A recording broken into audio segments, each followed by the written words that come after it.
Wednesdays tend to be, I have executive council every other Wednesday, and we have a staff meeting in the morning, and we had finance meeting tonight. So this is again at the end of, 6 or 7 hours in front of a camera. But I still want to be honoring this where I come on Wednesday nights and just talk with you a little bit. So again, appreciate if you see this. So you can write in some questions or do a little bit of comments if you like. And I'll try to get back to you. But it's just another way of trying to communicate with you and just let you know a little bit of what's going on. And really tonight's talk, what I'd share with you is mostly about Christmas. The last couple of weeks I've been a little maybe down a bit, just because it seems like this mountain that we're trying to climb. There's just no way I can do Christmas in the way that we've been doing it. It's just not possible. The numbers that we would have, or the those first couple masses, especially where we packed the church, with 500-600 people, and we just can't do that. So okay, what can we do? Well, there's some things. Oh, Lindsay's on. Good, Lindsay. Good evening. So 3 things.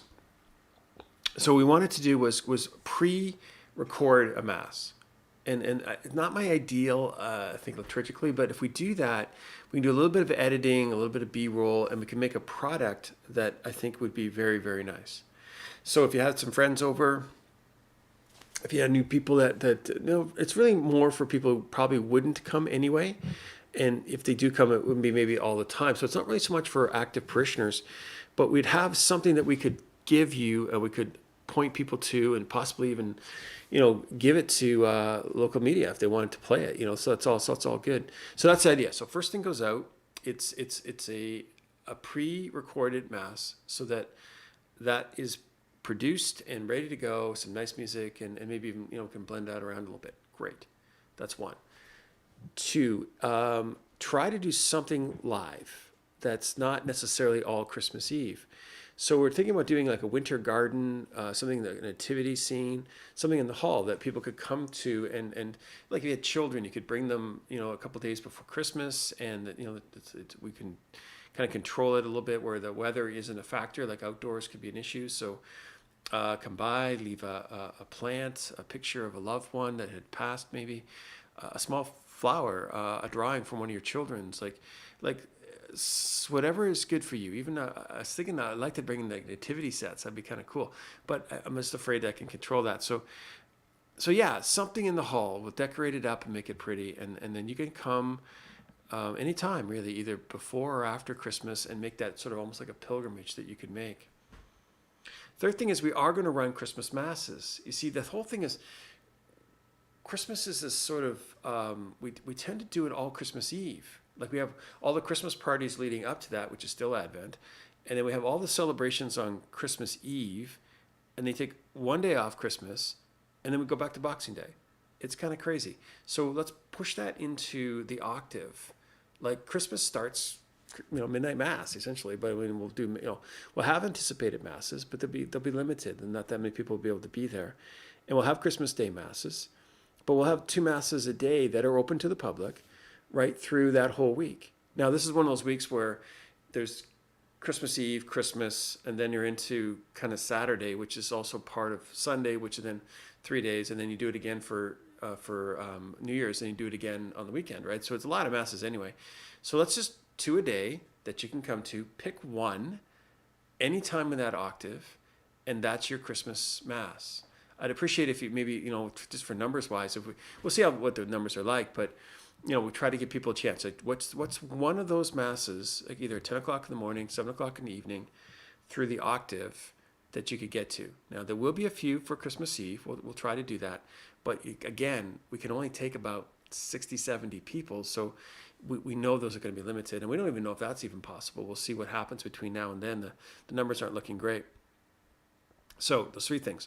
We'd have a pre-recorded mass, which we'll put out, pretty high caliber. We'll do a thing that you can come to, like an experience. I talked a bit about this last week. And we're going to have octave of Christmas. Like we have lots of opportunities for that kind of thing. So that's the plan. Now, the other thing I think I talked a bit mostly about that last week. What about the hampers? Well, we're going to try to do that again, too. We've been working with the schools. See, the problem is there's so many crazy restrictions.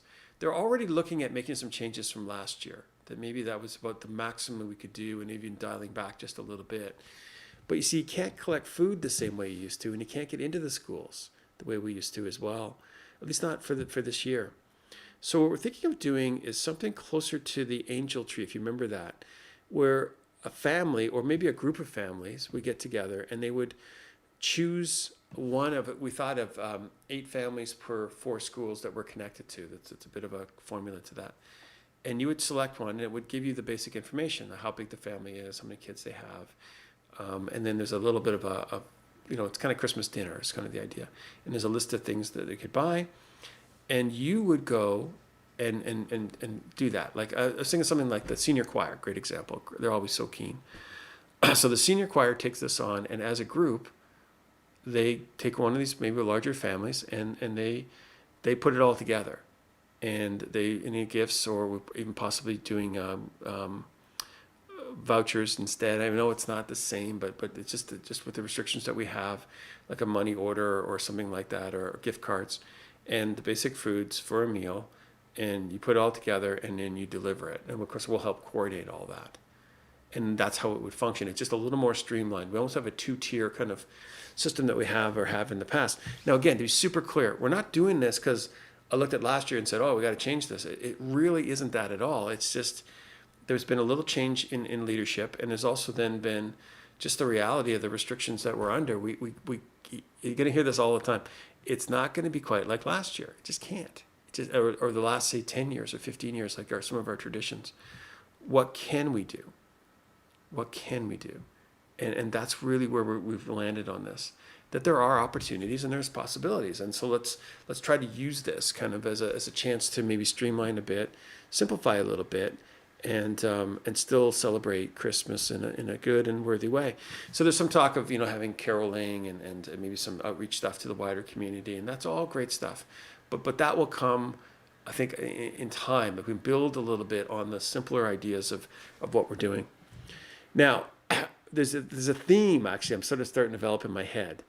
Oh, Holy Night. Now, I won't sing too much of it to you because it's not my forte. Oh, holy night, the stars are shining brightly. Is it that one? Oh, Silent. No, I'm sorry, I have the wrong song. Silent night, holy night. You know the song. Okay, beautiful stuff. The story, now, as far as I understand, the story of that is a little country church in Germany, and the organ was broken. And so there's almost like this panic, like, how can we have Christmas Mass without an organ? And if you've been to, actually, the German churches are beautiful, and they're very much into pipe organs and old organs. So the priest, in a kind of a last-minute thing, wrote a song for guitar, which is Silent Night, and just talking about how silent that first Christmas was, and how beautiful that was. There we go, Lindsay. Thank you. And that's our theme. That's our theme. We're not going to have as many Christmas celebrations as we had in the past. It's just not going to happen. For it's my old priest that I've been trying to tell people during Lent or Advent. Like slow down, relax. But the culture's ramp it up, right? And we do all that before Christmas, and then we don't do Christmas and Christmas. So this year, we don't have much of a choice. We're going to be simplified. We're going to be kind of restricted. We're not going to be able to travel as much as we'd like. Okay. Oh, Silent Night. Let's do Advent, and let's celebrate Christmas. And it will be simple. I can't guarantee you there's going to be music at all those masses, and it may not have quite the same festive cheer. Oh, we'll see. But maybe we can get back to focusing kind of on what we were called to focus on, the birth of Christ and his coming into the world in a time when the world needs to hear that. So that's kind of the plan. My other little side plan, I want to put a star up on top of the church somehow. I don't know how. I haven't been up there yet. But up on top of the tower, I think just hang up just a simple star. It says it all. Maybe we're getting the creche scene. I think we need it in the hall, but maybe something out where we have some power out there in the front lawn, and maybe put out something that's again like the Garden of Hope, similar idea, putting that people, again, I still have hundreds if not thousands of people walking by, and the beautiful weather certainly. I think as things get colder, maybe not as much, but why not? Why not put a creche scene? Why not have some music playing or something like that? Or why not put a star up that people would notice? That's just not normally what happens here. So let's do something that's just a little more productive. a sense of putting something unusual. What is that? Oh, a star. Why would there be a star there? Oh, yeah, it's a Catholic church. That's right, too. It's going to be Christmas. This is a different Christmas. Yeah, it's going to be kind of simple. See, it's all coming together. So hopefully that makes sense to you. Yeah, as I say, please don't look at this and say, like I'm trying to redo Christmas at Annunciation so to my own liking. It's really not that at all. If I could run a straight line like we did last year and just do it again, I honestly would. But we can't. And so then we have to make the decision and say, okay, we can't do that. What can we do? And there's a deeper underneath all of this is a message I kind of got from a focus group I was working with, a group of young people that I met with, and we had these 3 conversations. That people are tired of the pandemic, and they're tired of the talk, and I think they're tired of politics. But they want to be seen, and they want to be loved, and they want to know that they're loved. And so I'm trying to really find ways to speak out to people to say, no, it's we can still connect. There's still ways we can do this. It's going to be different. It's going to be different. We're thinking of having someone additional in the front office too, just to kind of help communicate all that and to say, here's our message, and okay, let me help you get online, and no, don't worry, we'll get back to you on that, and just that very warm sense of, we're all in this together. Yeah, it's going to be a long winter. This isn't going away anywhere soon. But it doesn't mean we can't take care of each other, and we can't be the parish that we're being called to be. So that's it. That's the last I got. That's it for me today. I have been in front of a camera. I think all day long, and I'm done. So, but I appreciate it. Thanks for watching. Appreciate it. And there's 11 of you online right now, and those that'll watch this a little bit later. I do appreciate you and your time. And one last thing too. Maybe I'll finish on this because I thought of it. I don't do it enough, and we were having a finance meeting just a few hours ago, like an hour from 7 to 8, a little after 8. And we're actually doing quite well. We're going to put out a financial statement probably early, hopefully, I'm hoping by December.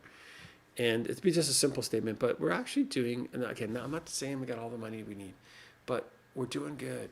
And we're doing good because you're doing good. You're taking care of your parish, you're taking care of Father John and I, Father Dennis. We've from cabbage rolls to cookies, we've been well taken care of. Thank you. Just thank you for not giving up and not just, I don't know, I don't know where you could have gone or what else could have happened, but you stayed with the ship and you've been supporting us financially, and it makes a huge difference, where we can look at the next year and start to make some plans and say, okay, this is going to come to an end. We're talking about vaccines now and maybe something more realistic in the future, but we're not easy because it's never going to be easy, but we're well positioned, and I just wanted to say thank you again. Are you going to need a makeup artist soon enough? No, I don't think base layers are really going to help that much. This is as pretty as I get, so I needed some sleep is what I need, I think, more than anything else. But I do thank you all. I thank you for, again, it's your support and your prayers and your love. It makes all the difference. We're gonna get through this because that's what we do. Take care to y'all. God bless you. The Lord watch over, guide, and protect you. May the saints and angels continue to intercede for you. May our Blessed Mother wrap you in the mantle of her peace. May God bless you and keep you in the name of the Father and the Son and the Holy Spirit.